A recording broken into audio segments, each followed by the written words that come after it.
nabasa ko na ever since Gloria sat in office, marami ng files against her. One of the files I think is human rights violation. Kasi ang dami nga pinapatay ng mga lefties dahil communist sila. And another thing that she did was to pursue all-out war against the rebels and the communists para lang matigil yung 38-year war nila. And for me, that's a human rights violation kasi para bang they're not pursuing peace laws.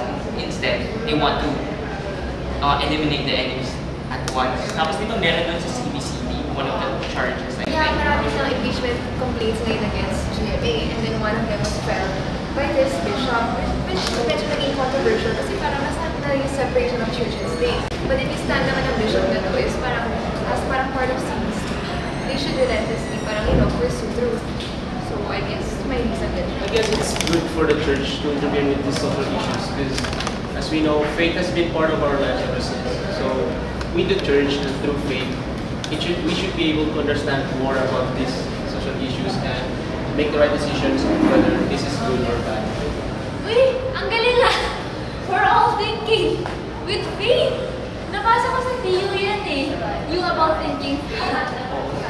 Wala lang, parang in the previous readings na nabasa ko rin, naisip ko na yung faith natin kailangan daw informed, enculturated, social, and isa pa yun, personal yun. Kasi sabi niya kasi, faith is something given to us by God, pero tayo pa rin yung mag-respond to it. And informed kasi, we have to base it on something, on the church teachings or the doctrines. And yung enculturated, of course, we have to practice it all the time in our everyday lives, apply it naman in our actions. And in connection to what you said about the church being involved in social issues, kasi faith is something social. It's kasi nga nasa community tayo. So, technically, as a student, what do you think can we do to live up to this thinking faith na sinasabi natin? Yes, maybe one is we as students of the Ateneo, as having the chance to study in such a school, I think we should realize na sobrang blessed tayo. And maybe what we can do is to impart part of some of the blessings, maybe given the chance to join siguro some orgs, to do charity works or mga gawad kanina.